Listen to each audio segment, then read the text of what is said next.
All right, y'all, welcome back into another edition of the 24/7 Sports Social Distance Chat.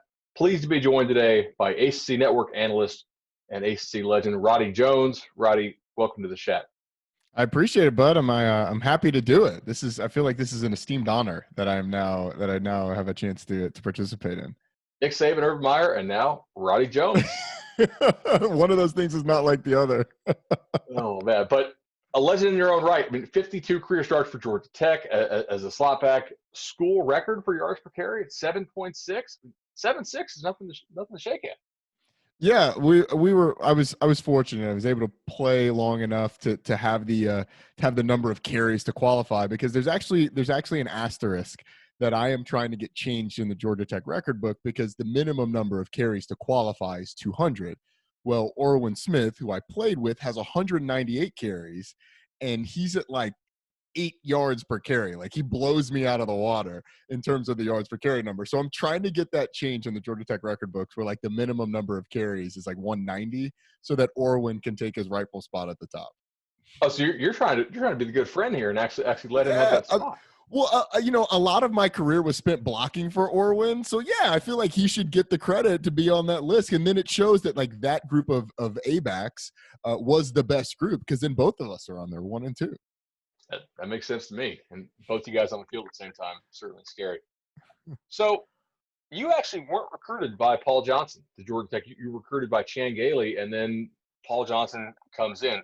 First of all, Chan Gailey had a pretty nice eye for talent. And if you're into kind of nerding out on this stuff, looking at like who he recruited relative to like Georgia Tech's place in recruiting rankings, he really knew what he was doing. And then I'm also curious, Roddy, your thoughts on having such a drastic system change during your career and your decision to stay and what went into that.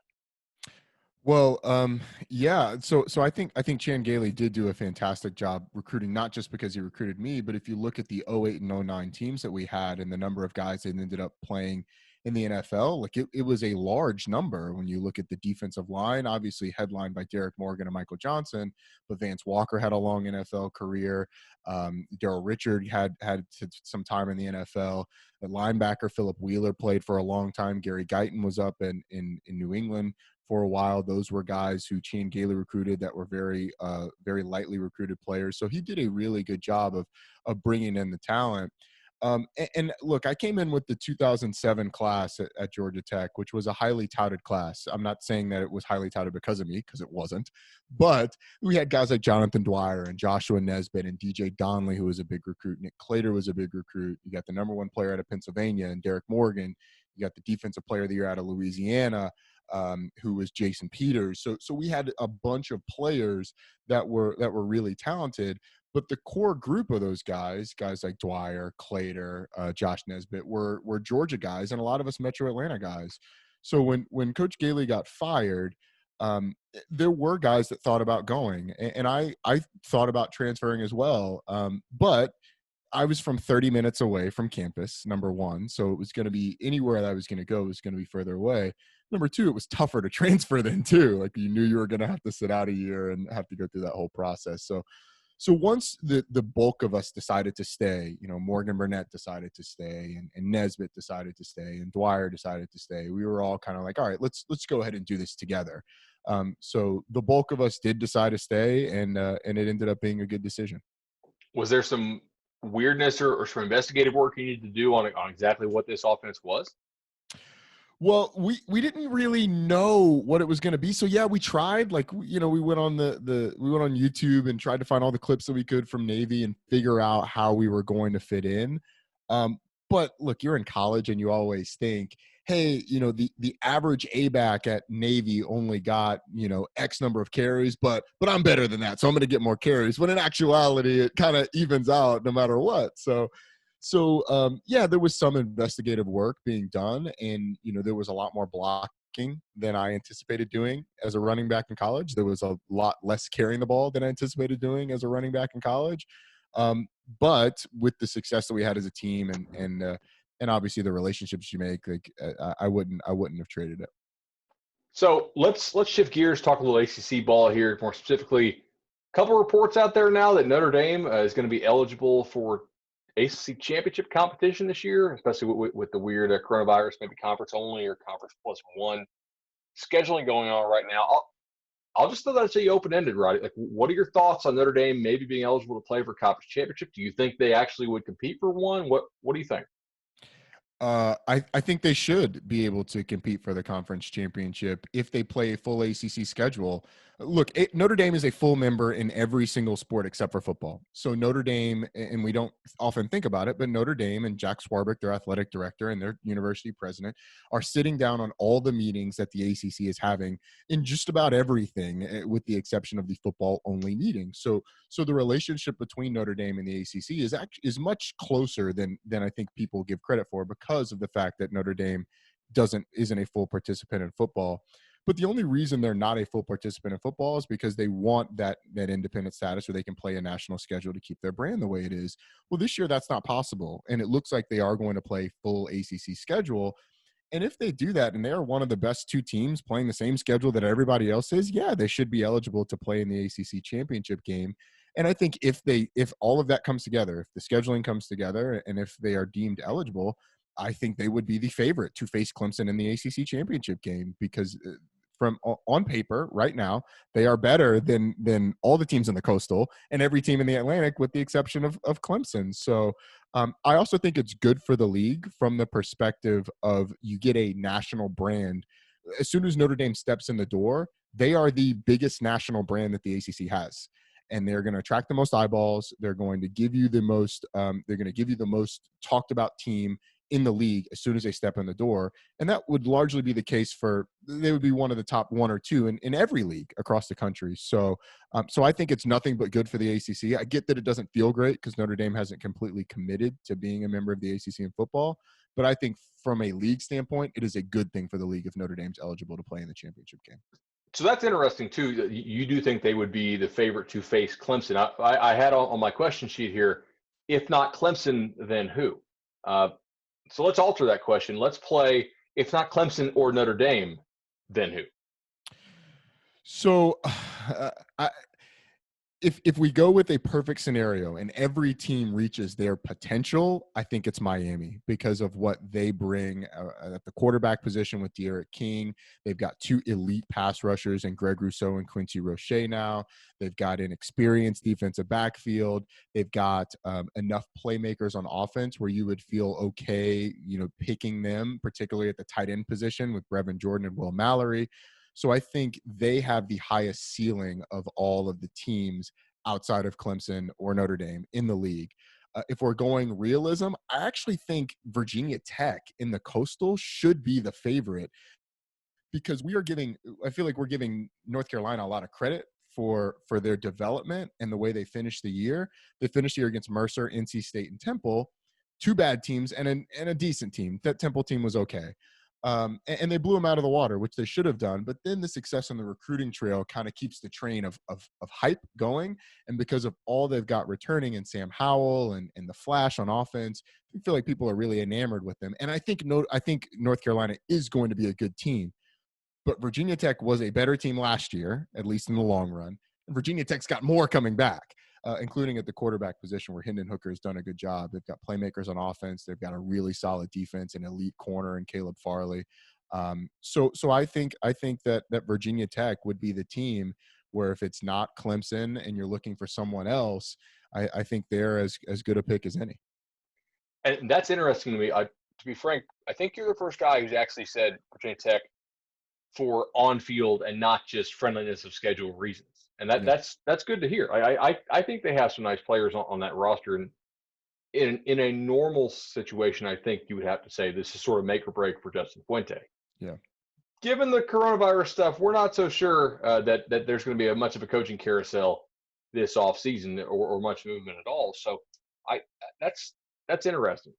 The other thing about Virginia Tech, too, is from an offensive line standpoint, I'm not sure who you would trust more than them. Maybe Boston College, Clemson, just benefit of the doubt. Pitt's got some pieces. But in terms of the offensive line and the development of it last year, I'm not sure there's an offensive line in the league that got as much better as Virginia Tech did. and all those guys are back too. They've got an incredible tight end in James Mitchell. They've got pieces with Trey Turner, even with Damon Hazelton gone. They've got Trey Turner, they've got Keyshawn King in the backfield with Hendon Hooker. They figured out some things on offense. I just really like the progression that I saw from them last year, and giving them the same benefit that we're giving North Carolina, that everybody's going to get better. I think that step could be just as big as North Carolina's. Roddy, that's really interesting. I'm so glad we had you on, because you clearly study this league and know it in and out. Give me 2 or 3 names, if you would, of ACC players who should be national names, but for whatever reason aren't yet. And guys, you're like, man, this guy's a stud. Why isn't he getting the pub? So that's what the great thing about the offseason is, a lot of those guys start to get it. I'll give you a couple that I feel that I have felt strongly about. I think Jordan Mason at Georgia Tech is a guy that is incredibly underrated. And if you're going to ask me if Travis Etienne doesn't lead the league in rushing, who's it going to be? Javian Hawkins is obviously a really good pick because the amount that Louisville runs the football, and they were really good at it last year. David Bailey for much of the same reasons at Boston College. But I actually think Jordan Mason would be my pick because Georgia Tech added 2 transfers in the offensive line from the SEC. They're going to get their added size there. I think they will be better with being able to move some of those pieces around, because they have really 3 guys, I'll say 4 guys that are very solid offensive linemen. Just where can you plug those guys in? So I think they're going to take a big step forward there. Jordan Mason did what he did last year without being the primary ball carrier, not being the solo ball carrier the first 4 games of the year. So I think he is one that is a really good player. I like Noah Taylor a lot from Virginia. On the defensive side of the football, the length and versatility that he gives, he's a little overshadowed by Charles Snowden, both in size and in hype. So I really like him. And then the other guy that I don't think gets enough credit, I'll go to Virginia Tech, is Rashard Ashby. He's not flashy. He's not an overly athletic linebacker. He's not an overly big linebacker, but he's just a guy that makes plays. He's kind of like a James Skalski light. He's that style of player where he's in the right position. He's a sure tackler. He's around the football all the time. He's a leader on that defense. And I don't feel like he is getting the credit that he deserves, because he's not a guy that projects to be an NFL guy. He's just a really good college linebacker, which, to be honest with you, when Virginia Tech was really good, they just had a bunch of guys that were really good college players. So those are probably the 3. Those are the 3 that come to mind the quickest, that are guys that I think are a little underrated. That's awesome. I do want to ask you, recruiting wise, Georgia Tech's doing a good job. The running back that Coach Jeff Collins signed last year, by the way, is phenomenal. We had him at the All-American Bowl, and I was like, ooh, yeah, that's different. So Yeah. if with him and Mason, that's going to be really special to watch this year. You played for obviously for one of the best triple option coaches in history in Paul Johnson. Ultimately, they decided to part ways with him after a pretty successful tenure there. What are your thoughts on maybe some teams who struggle year in, year out to win, to get to bowls, maybe biting the bullet and going triple as a way to compete in leagues where they're outmanned? I know on the Barton and Bud show recently we suggested maybe Vanderbilt could take a look at that if things don't work out with Derek Mason, maybe in Oregon State, a program that has struggled to really get on top. Is that something you think that's underutilized by athletic directors? I absolutely do. Because my question for schools like that are traditionally at the bottom, I think of a Rutgers as well, a team like that. Why not? I mean, what are you going to lose? You're already struggling to recruit because of either the area that you're in from a recruiting talent standpoint, or the area that you're in from hey, you're in the neighborhood of all the big boys like Vanderbilt.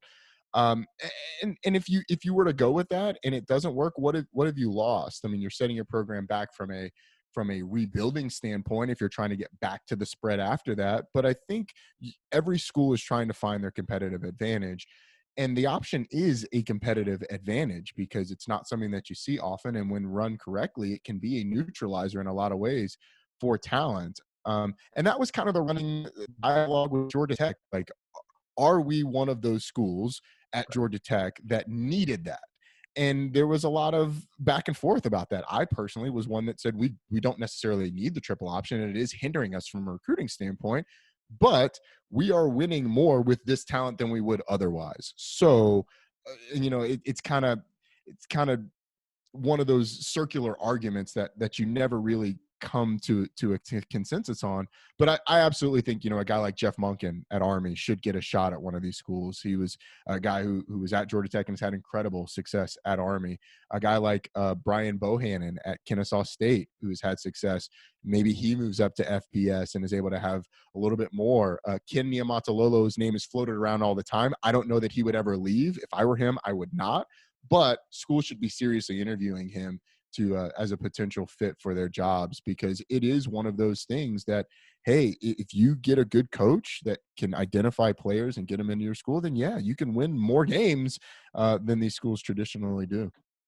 I do wonder, Roddy, if there is an element of like self-reflection and honesty that is required of athletic directors who are going to make that move. Like, it might be tough to go to your boosters and say, you know what, we're probably not going to win a conference title at Rutgers. My goal is to get us to bowl games much more frequently than we've been doing. We think we have a chance to, win our non-conference games with this attack and pull an upset or two each year in the league that allows us to get to 6 wins. Now, can you be a good enough salesman and sell that to a booster who thinks, why am I giving money if we're not going to win the league?